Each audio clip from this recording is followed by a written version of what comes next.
Assalamualaikum warahmatullahi wabarakatuh. Bagaimana kabar anak-anak hari ini?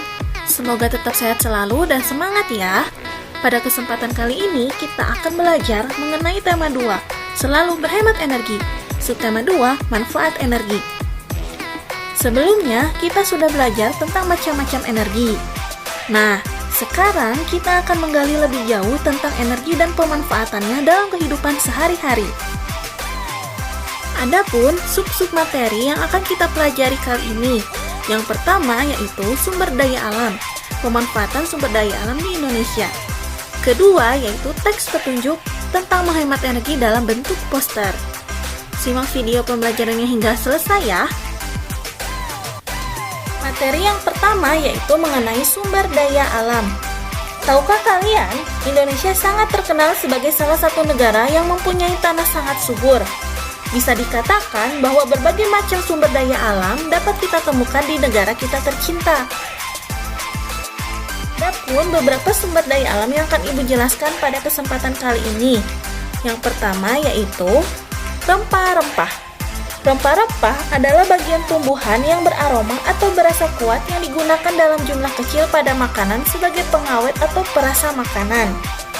Berikut ini beberapa macam rempah-rempah khas Indonesia yang sudah sangat terkenal oleh masyarakat bahkan dikenal dunia. Yang pertama yaitu kunyit. Kunyit dimanfaatkan sebagai bumbu dapur, obat tradisional maupun pewarna alami makanan. Rempah-rempah yang kedua yaitu cengkeh. Cengkeh dimanfaatkan sebagai bumbu tambahan di beberapa makanan, obat alergi terhadap udara dingin. Cengkeh ini berasal dari daerah Maluku dan Ambon. Rempah-rempah yang ketiga yaitu pala. Pala dimanfaatkan oleh masyarakat sebagai bumbu dapur. Rempah-rempah yang keempat yaitu lada. Lada biasa kita kenal dengan merica. Ada merica putih dan juga merica hitam. Lada putih atau lada hitam. Lada ini dimanfaatkan sebagai bumbu dapur, menyembuhkan penyakit influenza dan perut kembung, serta meredakan sakit kepala. Rempah-rempah yang kelima yaitu kayu manis. Kayu manis dimanfaatkan sebagai bumbu masakan dan juga pengobatan. Selain rempah-rempah, sumber daya alam yang berikutnya adalah hasil hutan. Indonesia terkenal dengan jenis hutan tropis. Indonesia memiliki luas hutan paling besar. Hasil hutan yang ada di Indonesia diantaranya adalah pohon. Pohon dimanfaatkan sebagai bahan baku pembuatan kertas. Dibuat dari kayu lunak seperti cemara dan pinus, atau dari pohon kayu keras seperti kayu putih, akasia, dan aspen. Tahukah kalian, dalam membuat satu ring kertas, kita membutuhkan satu pohon yang usianya 5 tahun. Oleh sebab itu, kita tidak boleh menyia-nyiakan kertas yang ada. Hasil hutan yang kedua yaitu getah pohon damar. Getah pohon damar manfaatnya sebagai bahan baku pembuatan obat, sebagai bahan bakar lampu, juga sebagai bahan pewarna yang alami. Hasil hutan yang ketiga yaitu pohon jati. Pohon jati banyak dimanfaatkan oleh masyarakat di Indonesia. Salah satunya yaitu sebagai bahan bangunan, furnitur, ataupun mebel. Selain pohonnya, daun jati juga sering dimanfaatkan sebagai pembungkus makanan. Sedangkan kulit dari kayu jati digunakan sebagai pelapis dinding, juga sebagai obat herbal. Akarnya pun bisa dimanfaatkan oleh masyarakat yang ada di Indonesia, yaitu sebagai pewarna alami. Hasil hutan yang keempat yaitu pohon karet. Pohon karet dimanfaatkan sebagai bahan baku pembuatan karet. Contohnya bahan baku untuk pembuatan ban mobil, ban sepeda, ban motor, karet gelang,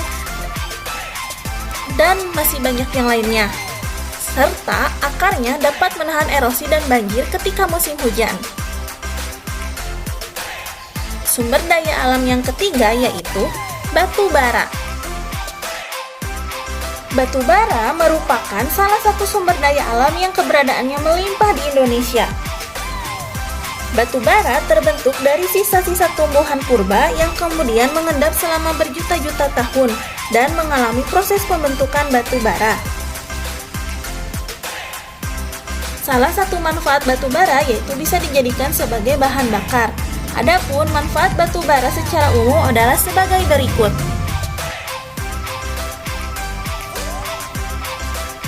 Yang pertama yaitu pemanfaatan batu bara bisa dimanfaatkan sebagai bahan pembangkit tenaga listrik.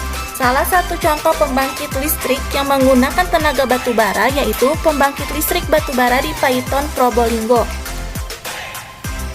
Kedua, bahan bakar berbagai industri. Ketiga, yaitu bahan bakar kompor briket. Yang kedua, yaitu mengenai teks petunjuk tentang menghemat energi dalam bentuk poster. Teks petunjuk yaitu teks yang berisi tentang suatu petunjuk untuk melaksanakan sesuatu. Teks petunjuk ini dapat kalian gunakan pada saat kalian membuat sebuah poster. Pada poster, kamu bisa menggunakan teks petunjuk untuk menunjukkan langkah-langkah melakukan sesuatu hal. Gambar dalam poster kamu harus mendukung isi. Penyajiannya pun harus menarik dan mudah dipahami. Berikut ini akan Ibu contohkan sebuah poster tentang menghemat energi. Mengapa harus menghemat energi? Banyak hal sederhana yang bisa kita lakukan dalam kehidupan sehari-hari untuk menghemat energi, seperti hemat air, hemat listrik, hemat kertas, dan hemat bahan bakar. Hemat energi artinya menggunakan energi sesuai kebutuhan, sehingga tidak ada energi yang terbuang sia-sia. Jika energi yang kita gunakan lebih sedikit, maka akan menghemat biaya yang akan kita keluarkan, dan menjadikan bumi kita lebih ramah lingkungan. Hemat energi adalah kewajiban kita semua. Berikut ini merupakan contoh poster mengenai menghemat air. Banyak sekali cara yang dapat kita lakukan untuk menghemat air. Cara yang pertama yaitu manfaatkan air secara optimal. Maka, teks petunjuk untuk menunjukkan langkah-langkah melakukan hal tersebut yaitu pastikan keran sudah tertutup setelah digunakan.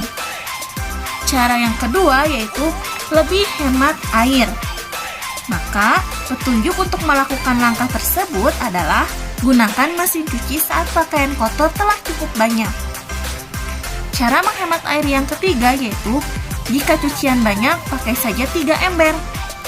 Maka, petunjuk untuk menunjukkan langkah tersebut adalah ember 1 untuk merendam dan menyabun, ember 2 untuk membersihkan, ember 3 untuk membilas.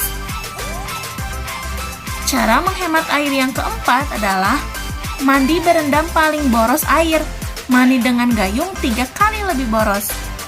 Artinya, usahakan mandi dengan pancuran dan tidak berendam. Cara menghemat air yang kelima yaitu pastikan keran air tertutup. Maka, petunjuk untuk menunjukkan langkah-langkah melakukan hal tersebut adalah saat gosok gigi, cuci muka, atau mencukur, pastikan keran air tertutup. Tahukah anak-anak, 1 menit air mengalir sama dengan 9 liter air terbuang. Oleh sebab itu, alangkah baiknya ketika kita sedang menggosok gigi, mencuci muka, atau mencukur, pastikan keran air dalam keadaan tertutup. Cara menghemat air yang keenam yaitu lebih baik mencuci mobil dengan lap dan ember. Petunjuk untuk menunjukkan langkah melakukan hal tersebut yaitu mengguyur mobil 15 menit berarti beratus-ratus liter air terbuang.